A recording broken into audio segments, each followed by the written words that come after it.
Mesdames, Messieurs, bonjour et bienvenue sur CLM TV. Dans cette édition, il sera question du convoi des nouveaux bacheliers désirant poursuivre leurs études dans les universités au Burkina Faso organisé par la BGCI. Et puis, la FEDAPSI, la Fédération des associations burkinabè de Côte d'Ivoire, a célébré en différé le 58e anniversaire du Burkina Faso. La cérémonie s'est tenue dimanche dernier à Abidjan, dans la commune de Cocody. Merci de choisir CLM TV. Chaque année, l'association burkinabè des élèves et étudiants des universités et grandes écoles en Côte d'Ivoire, ABGCI, convoie les nouveaux bacheliers désireux de poursuivre leurs études dans les universités burkinabè. L'édition 2018 a pris son envol ce samedi 15 décembre au lycée classique d'Abidjan dans la commune de Cocody. Sidi.S et Moniekra, reportage. Ils sont 197 au total, ces nouveaux bacheliers ayant opté pour le convoi ABGCI édition 2018. Très tôt ce matin, aux abords du lycée classique d'Abidjan, ils se sont pliés aux exigences de l'association. Vaccination, vérification des tickets, contrôle et embarquement des bagages. Pour Augustin Ouedraogo, membre du Haut Conseil de l'ABGCI, tout est fin prêt pour le grand départ. Depuis pratiquement ce matin, depuis 5 heures, on ne pas dire 4 heures pour certaines personnes, et la cour, la devanture du lycée classique d'Abidjan a été envahie par une foultitude d'élèves et étudiants qui pratiquement vont poursuivre les études au niveau de l'université de Ouagadougou, l'université de Bobo Dioulasso et l'université de Koudougou. Donc les preuves sont là, les cars sont là, les parents sont là, les étudiantes sont là. Donc ce n'est pas un secret de polichinelle. Et le convoi cette année est une réalité et elle partira, elle est en train de partir. Ce qui paraissait impossible aux yeux de certains est devenu une réalité grâce au courage et la témérité de ses camarades. Si je fais quand même mon petite statistique, nous sommes pratiquement à près de 18 000 étudiants que nous avons convoyés au niveau du Burkina. Ceux qui pratiquement parient sur la mort certaine de la structure, peut-être c'est de l'utopie, c'est utopique, parce que Dieu même est au centre de cette structure, de cette action-là. Donc vous avez vu que nous ne sommes pas au consulat, nous ne sommes pas ni à l'ambassade, nous sommes devant le lycée classique d'Abidjan. Le consulat nous a refusé ses locaux. L'ambassade a fait sortir une note comme quoi nous ne sommes pas habilités pratiquement à faire un convoi à son sein.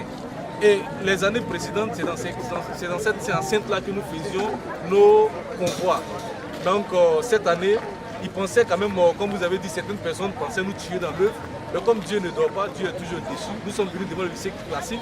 Et entre parenthèses, je profite de ce micro, de cette antenne, pour remercier le proviseur du lycée classique d'Abidjan. Remercier la police, parce que nous ne sommes pas loin de chez le ministre Diakité, qui est le ministre de l'Intérieur. Ils nous ont ouvert leurs portes. Ils n'ont même pas regardé d'où nous venons. Si nous étions maliens, nous étions afghans ou bien pakistanais, ils nous ont ouvert leurs portes. Donc vraiment, c'est des personnes qui, quand même, sont des philanthropes qui connaissent la valeur de l'homme. Donc, mon frère, nous sommes pratiquement en train de partir. L'ABC est en train de prendre une vitesse de croisière dont personne ne pourra l'arrêter. Je crois que les jeunes frères, les jeunes soeurs qui y vont trouver là-bas une structure qui va les accueillir, l'AEBEX, l'association des élèves étudiants venant de l'extérieur. Et ils vont aussi avec nos membres, nos petits frères qui sont près de 15 personnes qui vont les accompagner. Et c'est un sacerdoce, on ne les paye pas pour ça. Ils font parce que c'est une envie, c'est un sacerdoce parce qu'ils veulent aider leurs jeunes frères. Ils vont laisser les parents, ils vont laisser les études, ils vont laisser les activités pour aller rester 2 semaines à Ouagadougou. Donc nos autorités quand même faudrait qu'ils se penchent sur la structure parce que depuis 18 ans nous n'avons jamais demandé 5 francs à quelqu'un. Nous avons fait un travail qu'il faut. Aujourd'hui nous avons installé des intellectuels, des cadres au niveau du Burkina. Nous avons installé quand même des patrons dans toute l'administration au niveau du Burkina. Donc il faudrait que les autorités ici pensent quand même à ABGCI. Ce n'est pas une structure qui est venue pour une structure de trop pour la diaspora. Et d'ailleurs même c'est la seule structure qui représente les élèves étudiants au niveau des autorités diplomatiques et consulaires en Côte d'Ivoire.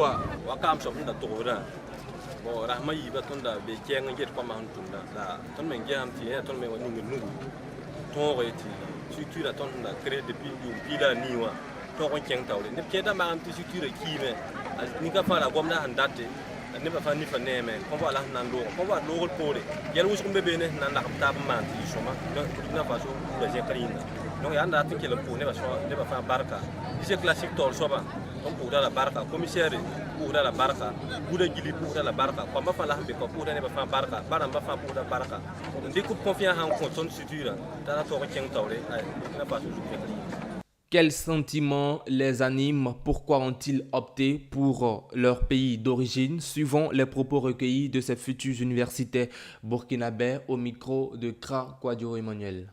Je suis très heureuse parce qu'avec l'ABGCI, nous croyons que nous allons être très heureux parce qu'ils vont s'occuper de nos dossiers, s'occuper de nous, tout et tout. Je voudrais aller développer aussi le pays parce que nous sommes ici. Nous voyons que la Côte d'Ivoire se développe, donc nous devons aller développer aussi notre pays. Pour la Côte d'Ivoire, et pour le Burkina Faso, nous avons compte à Balamnia, tout son résultat de combat, nous avons un bon bout. On met un homme, c'est un combat comme moderne, tout ton par le bac. Nous avons baillirua, ton sous. On me compte à Went of Nankenga, nous avons tout le coup, Fapa, Touma. Naïla donne mes tons de bureau, donne mes minti, donne mes tiens de bébé. Moi, je suis très ému de rentrer chez moi aujourd'hui. Abandonner les parents, c'est pas facile, mais c'est un choix. Nous sommes obligés de faire ce choix pour nous-mêmes et pour ceux qui vont nous suivre. Nous remercions ainsi l'ABGCI qui nous a permis d'avoir accès à des indications concernant aux orientations. Ils nous ont permis de faire les inscriptions, les préinscriptions d'abord, ensuite les inscriptions en ligne. Ensuite, ils nous ont aidés à organiser un convoi. C'est un convoi de retrouvailles, on ne s'attendait pas à ça. Mais grâce à eux, c'est une famille qui vient de naître, une pépinière de jeunesse que nous voulons valoriser à travers pour les autres communautés telles que les Maliens, les frères Maliens, les Sénégalais qui sont en Côte d'Ivoire, de suivre l'exemple que l'ABGCI mène pour les élèves burkinabés ainsi que les Ivoiriens. La collaboration avec l'ABGCI se passe très bien et nous sommes fiers. À travers ce voyage, en tout cas, je suis en joie puisque déjà, c'est une occasion pour nous de connaître de nouvelles personnes, des personnes que nous n'avons jamais rencontrées. Une occasion pour nous de les rencontrer, partager des moments ensemble. Jusqu'à arriver au Burkina, vraiment c'est une joie pour nous. Nous remercions encore avec affinité, avec courage encore l'ABGCI qui nous soutient à tout moment. Sincèrement, on peut pas les remercier assez. Comme on le dit dans notre jargon, c'est ignoble. En tout cas, on les remercie pour ça. 5 août 1960, 11 décembre 2018, le Burkina Faso a 58 ans. 58 ans célébrés le 11 décembre à Manga, dans le centre-sud du Burkina. Ici, en Côte d'Ivoire, où il y a une forte communauté burkinabé. L'événement a été célébré dimanche 16 décembre en différé par une association de la société civile parrainée par Michel Bambara, PDG de société. Cette édition a eu pour thème la diaspora burkinabé, quelle histoire avec le pays d'origine. Retour sur une journée haute en couleurs et en émotions avec Sidi.S et Kouadio Kra Emmanuel. Autre symbole patriotique, autre lieu, autre date, le dimanche 16 décembre, le foyer des jeunes de Blocos, village ébrié de la commune de Cocody, a abrité la célébration de la fête nationale du Burkina Faso par les Burkinabés de Côte d'Ivoire. L'initiative est de la FEDAPSI, Fédération des associations burkinabées en Côte d'Ivoire. C'est une fierté pour nous tous de commémorer la fête de l'indépendance de notre pays, le Burkina Faso. Parce que nous sommes ici, mais on n'a pas coupé de la réalité du pays. Là, c'est une fierté. Vu l'engouement, la responsabilité de ces cérémonies, je pense que je suis fier ce soir-là. Je souhaite d'abord joyeux Noël à tous. Je dis, on ne peut pas fêter Nouvel An si notre pays, le Burkina Faso, est toujours attaqué. Nous souhaitons que la paix revienne au Burkina Faso. Quel que soit notre bord politique, on doit faire en sorte que la paix revienne. Sinon, si on n'a pas la paix, on ne peut pas faire la fête. Là, vraiment, vu ce que ça se passe, le mot me manque, mais on demande à tout le monde de contribuer pour que la paix revienne dans notre pays. Surtout, je remercie beaucoup les responsables de CLM TV, cette télé-là qui nous a permis aujourd'hui d'être où nous sommes, parce que nous fonctionnons depuis, ça fait 12 ans, mais on était dans l'ombre. Aujourd'hui, cette scène-là nous faire sortir. Beaucoup de gens voient ce que nous on est en train de faire. Pourtant, ce travail-là, ce n'est pas aujourd'hui que ça a commencé à faire. Une particularité de cette 12e édition, la FEDAPSI a fait appel à des spécialistes qui ont abordé des thématiques en relation avec l'histoire du pays des hommes intègres. On se dit qu'il y a quelque chose qui manquait à la communauté. Parce que cette communauté-là, beaucoup fonctionnait comme ça, selon ses visions. Et la réalité de ce que ça se passait avant, on ne maîtrisait pas. Là, on a souhaité avoir ces spécialistes-là pour nous expliquer un peu et que nous, les Burkinabés, sommes ici en Côte d'Ivoire aujourd'hui. Et c'est dans ce sens-là qui a fait qu'on allait vers eux. Je pense que vu ce qu'on vient de comprendre aujourd'hui, on n'a pas trompé. On n'a pas trompé et on va essayer de les renouveler pour pouvoir atteindre toute la communauté burkinabé en Côte d'Ivoire. Le thème de cette conférence est la diaspora burkinabé. 2 points. Quelle histoire avec le pays d'origine? Je crois que le choix de ce thème-là répond à certains éléments. Nous avons regardé ensemble avec l'association qui organise bien évidemment la cérémonie pour trouver ce thème. C'est en rapport avec la diaspora vivant en Côte d'Ivoire. Comment est-ce que 58 ans après, cette diaspora-là se comporte vis-à-vis de son pays d'origine? Quels sont les liens que cette diaspora-là entretient avec le pays d'origine? Donc je pense que c'est bien voir le rapport, les liens, les relations que la diaspora entretient et avec le Burkina, mais et entre l'ensemble de la communauté burkinabé en Côte d'Ivoire à travers les associations, mais également aussi avec les institutions burkinabées en Côte d'Ivoire. Il y a une pesanteur historique à cette cérémonie, je pense qu'il faut signifier. Le fait déjà de commémorer 58 ans d'indépendance du Burkina en Côte d'Ivoire est d'abord un sentiment d'appartenance. C'est ce point-là d'abord qu'il faut voir, c'est-à-dire que cette communauté-là est toujours fière de son histoire, elle reste toujours attachée à son histoire, quand bien même que n'étant pas sur le territoire burkinabé, mais elle vit la vie du Burkina en Côte d'Ivoire. Parrain de la cérémonie, Michel Bambara se rappelle des périodes de l'indépendance du Burkina Faso, exprime sa joie quant à la disposition prise par les autorités burkinabées devant conduire au vote des Burkinabés de l'étranger et enfin condamne les attaques qui ont cours dans son pays d'origine. L'émotion, la liberté, la renaissance. Je retrouve un Burkinabé, un voltaïque d'abord, parce que je suis affranchi. C'est une émotion intense, c'est une joie, c'est la mémoire d'être à nouveau un Africain, un homme libre. Parce que j'étais français, sans le savoir, j'étais sous la colonisation et je me retrouve voltaïque. Et ça, c'est une émotion qui ne se mesure pas. Une nation, un pays qui est né, une retrouvaille sur une terre qui nous appartient, c'est quelque chose. Mon existence en tant que noir, en tant qu'Africain, en tant que voltaïque et maintenant en tant que Burkinabé. Vous savez qu'au départ, nous étions une seule nation. C'était la Haute-Côte d'Ivoire et la Basse-Côte d'Ivoire. Et avec malheureusement les indépendances, la Basse-Côte d'Ivoire et la Haute-Côte d'Ivoire qui étaient liées par la force des choses se sont séparées. Aujourd'hui, la Basse-Côte d'Ivoire, qui est la Côte d'Ivoire actuelle, et la Haute-Côte d'Ivoire, qui est l'actuel Burkina, sont 2 pays frères, liés par l'histoire, liés par le sang. Et ça, malgré la séparation des frontières, les peuples sont restés unis. Et ces 2 peuples, quoi qu'on dise aujourd'hui, ont une histoire commune. Et ça ne peut pas s'effacer. Je ne peux pas décrire cette joie. Je ne peux pas décrire ce sentiment. Aujourd'hui, pour moi qui suis dans la diaspora, me retrouver avec la possibilité de choisir mes dirigeants, ça n'a pas de prix. Et c'est indescriptible. C'est une joie immense qui m'anime, mais aussi qui anime la communauté burkinabé à Côte d'Ivoire. Vous savez, c'est une immense tristesse de constater qu'aujourd'hui, notre terre, le Burkina, est confrontée à des problèmes de terroristes.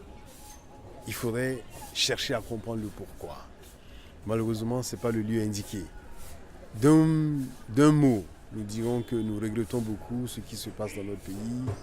Mais voyez-vous, l'histoire de toute nation est construite avec ces genres de phénomènes.